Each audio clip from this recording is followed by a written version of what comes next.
जी अस्सलाम वालेकुम, this is Saqib Ali from London. हाजिर हूँ एक नए व्लॉग और नए लाइव सेशन के साथ। उम्मीद है you are enjoying your new year with your friends and family and you having good time with your loved one. I am here with another session of live question answer about UK immigration. So before I start, please I want to request everyone, please like, share and subscribe this channel and share with your friends and family to get some proper new latest updates about immigration. मेरे पास कुछ question है, उसको मैं ज़रा go through करता हूँ पहले, फिर उसके बाद आपके साथ डिटेल इमिग्रेशन अपडेट्स मैं आपके साथ शेयर करूंगा at the end of the question answer session.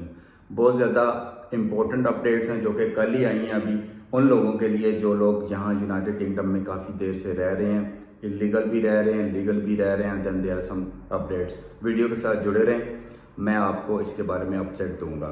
सबसे पहले क्वेश्चन मुझे किया है हसन साहब ने, वो कह रहे हैं कि सर 10 साल लॉन्ग रेजिडेंसी के लिए मुझे क्या प्रूफ देना होगा, मेरा पासपोर्ट गुम हो गया।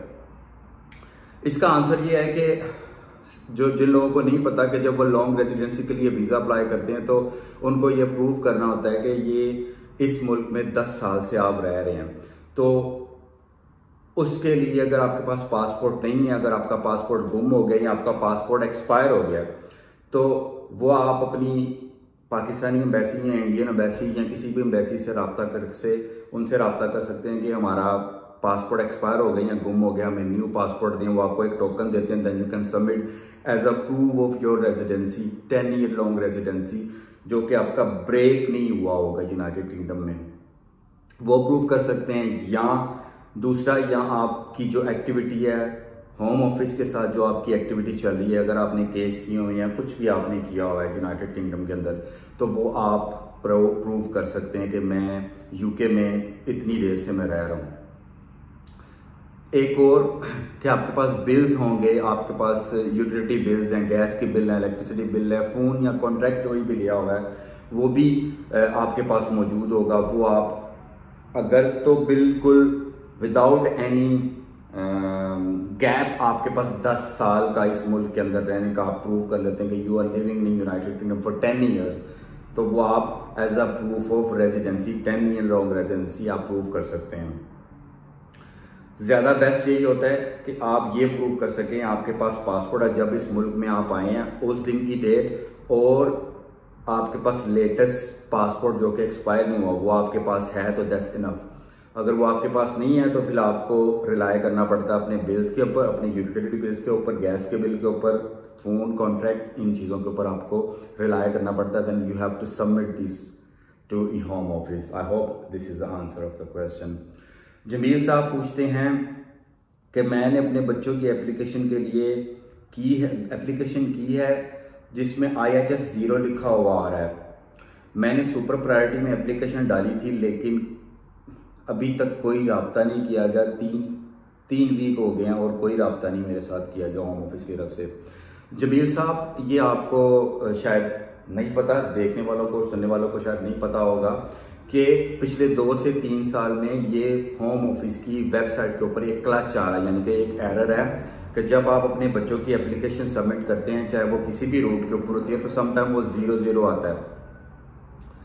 आपने सुपर प्रायोरिटी के ऊपर किया, yes you paid a lot, super priority का वीज़ा आपको जल्दी मिलना चाहिए, लेकिन सम केसेस में इस तरह होता है कि लोगों ने अप्लाई कर दिया होता है, तो जो केस वर्कर होता है, जो केस वर्क ऑफिसर होता है इमिग्रेशन ऑफिस की तरफ से, वो आपको रब्ता करने की कोशिश करता है थ्रू ईमेल। जब आप पोर्टल के ऊपर सबमिट करते हैं एप्लीकेशन तो उसके ऊपर 0 आता है। This is because of the home office website error.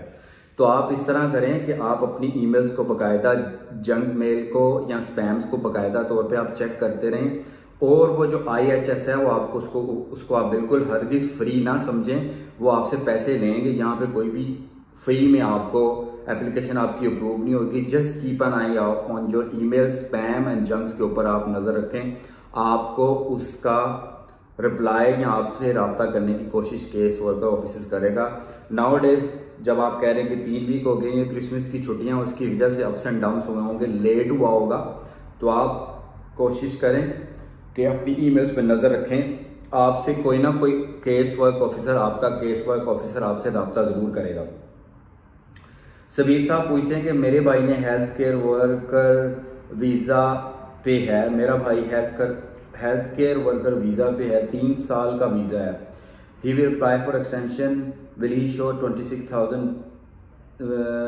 और 38,000 पाउंड। ओके सर जी, इसके बारे में जो है ना अभी तक कन्फ्यूजन है, क्योंकि इसके अंदर लेबर पार्टी और कंजर्वेटिव पार्टी इसके ऊपर डिस्कस कर रही है, जो कि 10 जनवरी 2024 को जाकर डिस्कशन होनी है कि आया कि ये जो रूल अप्लाई नए लोगों के ऊपर होगा या जो पुराने लोग हैं जिनकी 26,000 पाउंड सालाना फीस थी उसके ऊपर भी अप्लाई होगा।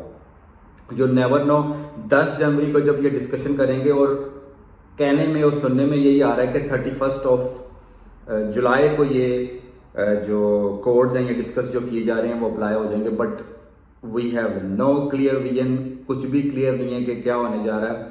Let's wait for this, we have no idea कि क्या होगा। अगर 10 जनवरी तक जो जो अपडेट्स आती हैं तो मैं चैनल के थ्रू आपको अपडेट जरूर देता रहूँगा कि ये क्या करने वाले। अभी तो सब लोग कंफ्यूज हैं कि इमिग्रेशन की अपडेट्स क्या होने वाली हैं रिगार्डिंग 38,000 या 26,000 जो लोग स्किल्ड वर्कर वीजे पे हैं या अपनी सैलरी थ्रेशहोल्ड के ऊपर अपने आप को प्रूव करना चाह रहे हैं। We never know what's gonna happen. Ayesha पूछ रही क्या न्यू रूल स्टूडेंट के ऑलरेडी यूके स्टूडेंट पे अप्लाई होंगे? जी नहीं आयशा, जो लोग पहले आ चुके हैं, यानी कि ये रूल्स अप्लाई होने से पहले जो लोग आ चुके हैं यूनाइटेड किंगडम में, उनके ऊपर ये रूल्स लागू नहीं होंगे, बिकॉज पार्लियामेंट के अंदर ये डिस्कशन हो रही है कि समर के अंदर, समर 2024 में ये चीज़ें अप्लाई होंगी, उससे पहले ये चीज़ें अप्लाई नहीं होनी। तो जो लोग पहले आ चुके हैं उनके ऊपर ये रूल्स लागू नहीं होंगे। जो समर 2024 में आएंगे अप्रैल के अंदर, उन लोगों के ऊपर ये रूल अप्लाई होंगे। लेकिन ये अभी इमिग्रेशन रूल्स एंड रेगुलेशन को भी तराश रहे हैं, अभी फाइनलाइज नहीं किया हुआ, लेकिन 5 इंपॉर्टेंट रूल्स और चेंजिंग इन्होंने निकाल दिए हैं, जिन्होंने काफ़ी ज़्यादा लोगों को हिला के रख दिया कि ये लोग क्या करने वाले हैं। क्योंकि एवरीवन बिलीव, मैं भी ये बिलीव कर रहा हूँ कि इलेक्शन जब करीब आते हैं तो ये इमिग्रेशन को ऊपर नीचे करते हैं लोगों को यहाँ खुश करने के लिए कि हम आपके लिए कुछ कर रहे हैं। सो अभी तक तो जी आयशा कोई चेंजिंग नहीं है अंटिल समर 2024 तक जी। उसके बाद मुबारक पूछ रहे हैं कि फ़ी वेवर की एप्लीकेशन की थी लेकिन माई एप्लीकेशन रिफ्यूज़, कहते हैं कि आपकी IHS के साथ एप्लीकेशन रिफ्यूज़ हो गई है। तो देखें जी मुबारक साहब, अब आपने जब फ़ी वेवर की एप्लीकेशन किया, अब फ़ी वेवर की एप्लीकेशन कुछ लोगों को, देखने वालों को नहीं पता फ़ी वेवर क्या चीज़ होती है। यहाँ की जो गवर्नमेंट है आपको ये भी फैसिलिटेट करती है इमिग्रेशन के ऊपर, जब आप अपना वीज़ा एक्सटेंड करने लगते हैं, अगर आपके पास पैसे नहीं है तो आपको यूके गवर्नमेंट आपसे फ़ीस चार्ज नहीं करती। तो उसके लिए आपको अपना वीज़ा एक्सटेंड करने से पहले फ़ी वेवर की एप्लीकेशन डालनी पड़ती है ताकि आप अपनी फ़ीस को बचा लें। फिर उसमें होम ऑफिस प्रॉपर तरीके से असेस करता है कि आया कि ये बंदा गरीब है, इसके पास पैसे नहीं है, तो इसकी फ़ी को माफ़ कर दीजिए, फ़ी वेवर की एप्लीकेशन को एक्सेप्ट कर लिया जाए। उसमें IHS भी होता है, इमिग्रेशन हेल्थ सरचार्ज, और उसके अंदर इमिग्रेशन की फ़ीस भी होती है 26,000 3,000, जितने भी आपके बच्चे हैं। काफ़ी लोगों को इसका फ़ायदा हुआ और ये फ़ी वेवर कोविड के दिनों से ये निकाली थी। मुबारक साहब, मैं जी आपका नाम मुबारक साहब, मैं आपको ये नहीं तो मैं बता सकता कि आपकी बैंक स्टेटमेंट क्या थी, आपकी ना मैंने एप्लीकेशन पढ़ी है ना मैंने आपका एप्लीकेशन फॉर्म पढ़ा है। लोग गलती क्या करते हैं, जब एप्लीकेशन फॉर्म फिल करते हैं तो उनके एप्लीकेशन फॉर्म, उनकी बैंक स्टेटमेंट और उनके सर्कमस्टेंस बिल्कुल मैच नहीं कर पा रहे होते, कुछ गलती कर देते हैं जिसकी वजह से होम ऑफिस आपकी एप्लीकेशन को रिफ्यूज़ कर देता है। लेकिन जहाँ तक मेरी इंफॉर्मेशन है और जो फॉर योर गुडविल और अपनी लक के लिए आप इस तरह करें कि आप दोबारा वेट ना करें कि आप फ़ी वेवर एप्लीकेशन डालेंगे, आप अपनी एप्लीकेशन एक्सटेंशन की वैसे ही डाल दें, then you can contact Home Office के मेरी एप्लीकेशन रिफ्यूज़ किस बेस पे की गई है, उनके पास आप रब्ता कर सकते हैं। लेकिन इसी फ़ी वेवर के ऊपर आप ना बैठे रहें, ये ना हो कि आपका गैप आ जाए। जब आपका गैप आ जाएगा तो आने वाले टाइम में आपको प्रॉब्लम होगी और you will have to prove that कि you were staying in United Kingdom on legal visa, तो उसके लिए बहुत ज़्यादा मसला हो जाएगा। बेटर है कि आप रिस्क ना लें। अगर आपकी फ़ी वेवर एप्लीकेशन रिफ्यूज़ हो गई है तो उसके पीछे ना आप पड़ें, मूव फॉरवर्ड और अपनी एप्लीकेशन जो आपकी है एक्सटेंशन की उसको आप अप्लाई करें और don't wait for any action from Home Office, ये आपके लिए अच्छा नहीं होगा। फिर वही बात कर रहा हूं कि जब तक आपका सॉलिसिटर या आपका वकील या आपका एडवाइजर नहीं देखता तब तक आपको क्लियर पिक्चर्स नजर नहीं आती। मैं आपके इस मैसेज से असेस करके आपको नहीं बता सकता कि आया कि आपकी एप्लीकेशन ठीक थी या आपकी स्टेटमेंट से डिफरेंट था। अगर आप किसी लॉयर से या आप किसी एडवाइजर से रब्ता करें तो वो आपको बेटर पिक्चर आपको दिखा सकता है। अगर आपके पास कोई लॉयर या आपके पास कोई सॉलिसिटर नहीं है, you can contact me, you can inbox me या कमेंट सेक्शन में आके बात कर सकते हैं। Then I can arrange an appointment with and very nice solicitor with you. उसके बाद महानूर कह रही हैं कि मैं हेल्थ वर्कर वीज़ा पे हूँ, IHS पे कर दिया है, क्या मैं रिफंड के लिए अप्लाई कर सकती हूँ? जी महानूर, प्लीज़ आप जो है ना अपने जो लॉयर या अपने एडवाइज़र के साथ आप रब्ता करें। डेफिनेटली आप रिफंड ले सकते हैं। It depends on your circumstances, आपके क्या सर्कमस्टांसिस हैं, किन सर्कमस्टांसिस के थ्रू आपको रिफंड मिल सकता है, आप एलिजिबल हैं या नहीं हैं। इसमें कोई शक नहीं है कि केयर वर्कर हेल्थ वीज़ा के ऊपर जो लोग हैं उनको IHS रिफंड हो जाता है। लेकिन वही मेरी बात है कि जब तक आप अपने एडवाइज़र या अपने सॉलिसिटर या अपने बैरिस्टर के पास नहीं जाते, आपको नहीं पता चलता कि आप कहाँ पे लैग कर रहे हैं और कहाँ पे आपकी गलतियाँ हैं। तो मैं आपके इस क्वेश्चन से आपको सोल्यूशन तो सिर्फ ये इतनी इन्फॉर्मेशन दे सकता हूँ कि आप किसी अच्छे बैरिस्टर या अच्छे सॉलिसिटर से रब्ता करें। अगर आपके राब्ते में कोई नहीं है तो देन मैं आपकी अपॉइंटमेंट किसी अच्छे सॉलिसिटर से अरेंज करवा सकता हूँ। उसके बाद मुनीब साहब पूछ रहे हैं कि हमने हमारा ILR ड्यू है जिसको इंडेफिनिट लीव टू रिमेन कहते हैं, कितना टाइम लगेगा एप्लीकेशन को डिसाइड करने में? मुनीब, आजकल जो टाइम लग रहा है, होम ऑफिस बहुत ज़्यादा बिजी है और अपने माइंड में यही बात आप रखें, 8 से 12 महीने आपके केस को डिसाइड करने में लग जाते हैं। कोविड के दिनों में भी 12 से 13 महीने ये लगा रहे थे, लेकिन आजकल होम ऑफिस के ऊपर बहुत ज़्यादा बर्डन है and they are taking more than 8 month और 12 month. It depends on luck, आपका केस कितना कॉम्प्लेक्स है या स्ट्रेट फॉरवर्ड है। जैसे ही आपका केस होगा उसी हिसाब से आपका उसका रिप्लाई आ जाता है। लेकिन आप 8 से 12 महीने अपने माइंड में रखें, 8 से 12 महीने से पहले आपको इसका रिप्लाई नहीं आएगा। सो बी पेशेंस और वेट करें। अगर आपकी एप्लीकेशन बिल्कुल straight forward then you will get your reply very soon. Khurram साहब कहते हैं मैंने ट्राइब्यूनल 1 में अपील की एप्लीकेशन डाली हुई है, 60 दिन हो गए हैं लेकिन मुझे कोई अपडेट्स नहीं मिली अबाउट माई अपील। अब वही बात है कि खुरम साहब मुझे पता नहीं कि आपने अपनी अपील किस तरह डाली है। अगर तो आपने डायरेक्ट पोर्टल पे डाली है उसका डिफरेंट सिनेरियो, अगर आपने किसी बैरिस्टर से करवाई है, सॉलिसिटर से करवाई है, so they must have the case reference number जो कि वकील को मिलता है एप्लीकेशन सबमिट करने के बाद। अगर आपने सिंपल ईमेल के थ्रू की है तो डेफिनेटली उसके नीचे रेफरेंस नंबर आता है, आप उस रेफरेंस नंबर को चेक करें। रेफरेंस नंबर के साथ आपको आपका जो पोर्टल के अंदर जिसको जो JMCT जो कि जो उनका जो ट्राइब्यूनल का इमिग्रेशन ट्राइब्यूनल का होता है, उस पोर्टल के अंदर आपको वो बाकायदा बताया गया होता है कि आपकी एप्लीकेशन का स्टेटस क्या है। अगर तो आपके पास वो फैसिलिटी और वो लिंक अवेलेबल नहीं है, जैसा कि मैंने कहा मुझे पता नहीं आपने एप्लीकेशन कैसे सबमिट की है, तो डेफिनेटली कोर्ट का नंबर नीचे होता है, कोर्ट को कॉल करें, they are very friendly, they will answer your call और उनको अपने केस का रेफरेंस नंबर बताएं and they will communicate with you very friendly और आपको आपके कोर्ट की अपडेट बताएंगे।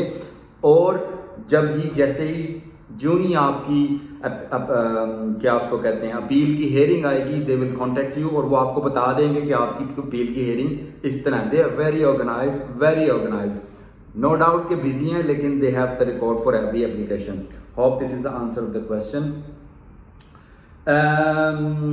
उसके बाद फारूक साहब कहते हैं कि रिकंसिडरेशन पे कितना टाइम लगता है? फारूक साहब इसका कोई पता नहीं है कि रिकंसिडरेशन अगर आप मिसाल के तौर पे आपने खाली एक लेटर ही लिख दिया रिकंसिडरेशन को और ईमेल कर दिया होम ऑफिस को, you never gonna get reply 4-5 years, आपको कोई पता नहीं कि उसका क्या जवाब कब आएगा।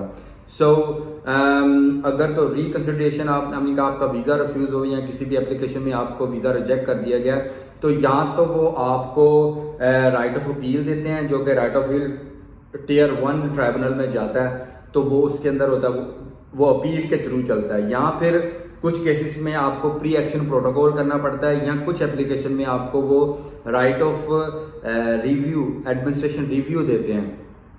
अब मुझे नहीं पता कि आपकी एप्लीकेशन कैसे रिफ्यूज हुई है, किन बेसिस पे हुई है और कौन सा वीजा आपका रिजेक्ट हुआ, और आपको आपके लेटर के अंदर इन 3 ऑप्शन में right of appeal, administration review या प्री एक्शन प्रोटोकॉल में कोई ना एक चीज जरूर मिली हुई होगी। तो आप उसके ऊपर देखें कि आपको क्या मिला है। लेकिन बेटर यही होता है कि आप प्रॉपर थ्रू चैनल चलें, अपने किसी सॉलिसिटर या अपने बैरिस्टर से रब्ता करें। ये समटाइम वेरी कॉम्प्लेक्स हो जाते हैं इशू, तो अगर आपको नहीं समझ आ रही तो आप किसी ना किसी वकील के साथ आप रब्ता करें, वो आपको बेटर इसकी पिक्चर, क्लियर पिक्चर आपको दिखा देगा। तो जहां तक रही बात, आप जो खाली लेटर लिख देते हैं रिकंसिडरेशन, यानी कि आप इसमें पॉलिसी में, इमिग्रेशन की पॉलिसी में, यूके इमिग्रेशन की पॉलिसी में ये सबको राइट है कि अगर आप हैप्पी नहीं हैं with the decision of home office तो आप रिकंसिडरेशन की एप्लीकेशन डाल सकते हैं। लेकिन इसका मतलब ये नहीं है कि खाली एक लेटर डाल दिया और लेटर डालने के बाद आप वेट करें अल्लाह खैरी सलाह। नो, ये 4-4, 5-5 साल वेट कराना पड़ता है, और ये समटाइम तो रिप्लाई भी नहीं करते because they don't have time and they don't consider this kind of letters. जी, अगला क्वेश्चन है सुमन, मेरे पास स्किल्ड वर्कर वीजा है, मेरी जॉब BRP के अकॉर्डिंग मार्च में स्टार्ट होगी, लेकिन मैं ऑलरेडी किसी दूसरी जगह पे, किसी दूसरी कंपनी में जॉब कर रही हूँ 6 मंथ से, जो कि ग्रेजुएशन रूट पे है। तो क्या इस कंपनी के साथ काम कर रही हूँ उसका कोई इफेक्ट तो नहीं होगा? सुमंत, बेटर तो यही तरीकाकार है कि अगर आपकी कंडीशन चेंज हो गई है, if you are on a skilled worker visa then you have to work according your visa and your BRP card. अगर आप पहले ग्रेजुएट स्कीम वीजे पे थी और आपके पास स्किल्ड वर्कर वीजा होगा then you have to work according to the skilled worker visa. आपके BRP कार्ड के ऊपर लिखा होता है कि आपकी कंपनी कौन सी है और आप किस कंपनी के अंडर काम करेंगे। Then you have to show your tax and all your proofs when you going to do some extension. आप रिस्क ना लें। अगर आपकी visa condition according to BRP card and visa change हो चुकी हैं तो प्लीज आप कोशिश करें कि अपने BRP के मुताबिक ही चलें। कहीं छापा पड़ जाए या कहीं रेड हो जाए, आपके लिए बहुत ज्यादा प्रॉब्लम हो सकती है। So technically speaking you are on a breach of your visa. So visa तो आपके पास है, ये तो वही बात होगी कि आपके पास स्किल्ड तो डॉक्टर का है लेकिन आप काम कॉर्पोरेट सेक्टर में कर रही हैं, तो MBBS डॉक्टर कॉर्पोरेट सेक्टर में कैसे काम कर सकता है? Does it make sense? So better है कि आपका वीजा अगर एक्सटेंड हो गया है स्किल्ड वर्कर वीजे से, ग्रेजुएट स्कीम से आप स्किल्ड वर्कर पे चली गई हैं, then you have to work according to your BRP and visa condition. So don't take a risk and please अपने आप को केयरफुल रखें। आजकल बहुत ज्यादा सख्तियां हो रही हैं। जी, ये तो मेरे साथ आज क्वेश्चन थे सारे। आज ये क्वेश्चन तकरीबन, जी मुझे देख लेना दे जी, अब ये सारे मेरे पास क्वेश्चन थे। अब आते हैं यूके वीजा इमिग्रेशन की अपडेट्स के ऊपर। कल डिस्कशन हुई है यूके वीजा इमिग्रेशन के होम ऑफिस के अंदर, डिस्कशन जो खुल के आई हैं वो कह रहे हैं कि we are going to do crackdown on illegal immigrants. Illegal immigrants जो यूनाइटेड किंगडम में रह गए हैं उन लोगों को पकड़ के हमने वापस उनके मुल्कों में भेजना। पहले तो ये होता था कि वो पकड़ के मुल्क भेज देते थे, वापस उनके मुल्कों में भेज देते थे। अब कह रहे हैं कि लोगों को डिटेन किया जा रहा है। जैसा कि पहले भी मैंने अर्ज की कि जब भी इलेक्शन पास आते हैं तो ये लोग इमिग्रेशन के ऊपर खेलते हैं और इमिग्रेशन को ज़्यादा से ज़्यादा प्ले करके अपने लिए वोट इकट्ठे करते हैं। So this is new update about कि ये बहुत ज़्यादा सख्ती करने वाले हैं, स्क्वीज करने वाले हैं। जो लोग अलाउ नहीं है काम करने के लिए, जो लोग एक्सपायर हो चुके हैं जिनके वीज़े, या जो लोग इलीगली इस मुल्क में रह रहे हैं और काम कर रहे हैं, ये वहाँ पे छापे मारने डालने जा रहे हैं। लंदन में, शेफील्ड में, बर्मिंघम में, ओल्डहम में, लिवरपूल में, ब्लैकपूल में काफ़ी जगह छापे पड़े हैं। और बी केयरफुल, अगर आपके पास वीज़ा नहीं है then don't take risk, don't do this kind of stuff, you will be in trouble. और ये आपको अब सिर्फ वापस नहीं भेजेंगे बल्कि आपको पहले डिटेन करेंगे, आपको अरेस्ट करेंगे, फिर उसके बाद आपके मुल्क में वापस भेजेंगे। और ये जो अपडेट्स हैं इस बेस पे हुई हैं कि इन लोगों ने 2 चीज़ें फाइंड आउट की हैं। कि लोग कहाँ पे काम कर रहे हैं इलीगल। ज़्यादातर तो रेस्टोरेंट में काम कर रहे हैं, टेक अवे की जॉब्स कर रहे हैं और डिलीवरी की जॉब्स कर रहे हैं। डिलीवरी यानी कि ये Uber and this kind of stuff. यहाँ पे इलीगल जिनके पास पेपर्स नहीं है इलीगल तरीके से काम कर रहे हैं। इसका मतलब ये नहीं है कि इनको ये नहीं पता नहीं कि कौन कहाँ है, इनको सब पता होता है। आप जितना मर्जी छुप छुपा के काम कर लें लेकिन they will find you where you are. So be careful. आप जो भी कर रहे हैं प्रॉपर तरीके से थ्रू चैनल करें, अपने आप को अपने घर वालों को परेशानी में ना डालें। अगर आपके पास राइट ऑफ वर्क नहीं है so don't take risk. UK immigration बड़ी सख्तियां करने जा रही है और इस मुल्क में काफ़ी ज़्यादा सख्तियां होंगी अनटिल अनलेस जब तक कि इलेक्शन ना हो जाए। दूसरी अपडेट ये थी कि पार्लियामेंट में ये डिस्कशन चल रही है कि ये लोग जो नए रूल लेके आ रहे हैं जो कि समर 2024 में अप्लाई होंगे, उनके अंदर क्या क्या इन्होंने चेंजिंग्स लेके आनी हैं। उन चेंजिंग्स में जो मेरे ख्याल में, मेरे एक्सपीरियंस के मुताबिक जो नज़र आ रहा है अराउंड सिनेरियो, जो सारा एक पिक्चर नज़र आ रही है राइटिंग रिटन ऑन वॉल, 38,600 की जो इन्होंने की है उसको 26,000 समथिंग कर दिया है।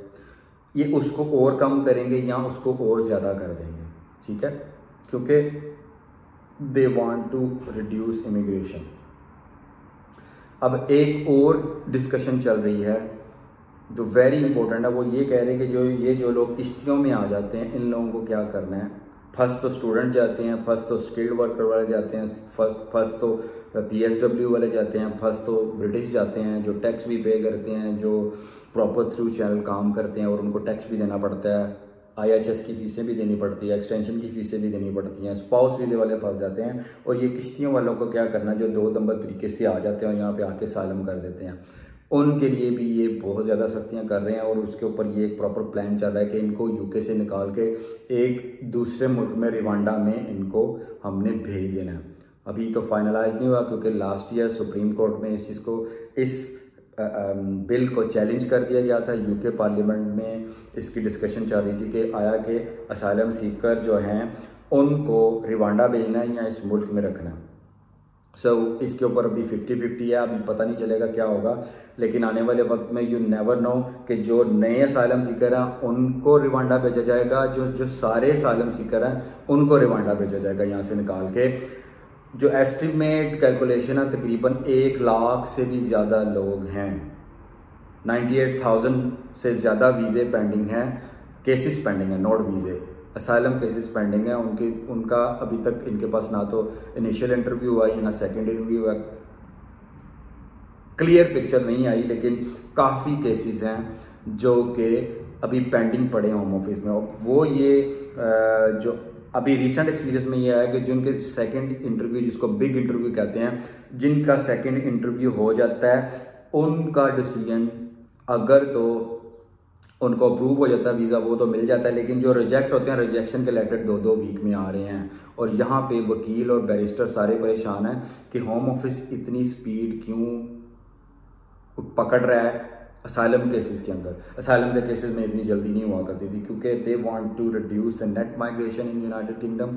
और इनके ऊपर काफ़ी ज़्यादा प्रेशर भी है गवर्नमेंट का, अपोजिशन का, और यहाँ के जो ब्रिटेन के लोग हैं उनका बहुत ज़्यादा प्रेशर है इनके ऊपर कि हम लोग लाखों करोड़ों टैक्स देते हैं हर साल, हज़ारों करोड़ों पाउंड हमारे हर साल चले जाते हैं और वो सारे हज़ारों करोड़ों पाउंड का टैक्स ये असाइलम सीकर की अकोमोडेशन के ऊपर, खाने के ऊपर, इनके ऊपर आप लगा रहे हैं। वाई? सो ये काफ़ी ज़्यादा प्रेशर भी है। Like they play with immigration, कभी सख्तियाँ करते हैं, कभी नरमी कर देते हैं। So this is all about today. अगर आपको कोई क्वेश्चन पूछना है तो please inbox, you can comment on it, you can contact मी। अगर आपको अपने केस से मुतल्लिक कोई जानकारी लेनी है, कोई इन्फॉर्मेशन लेनी है, या आपको किसी लीगल एडवाइज़र की ज़रूरत है तो then you can contact with me, then I can provide a very good solicitor for you or barrister for you who can advise you, who can take your case and will fight for you and will prepare your case for you. So without any hesitation you can contact with me, then I can provide you nice advisor and solicitor or barrister. Until next video, अपना ख्याल रखिएगा, अपनों को प्यार करें, अपनों को hugs करें, अपनों को प्यार से रखें और किसी का दिल ना दुखाएं। Until next video, अल्लाह हाफिज़।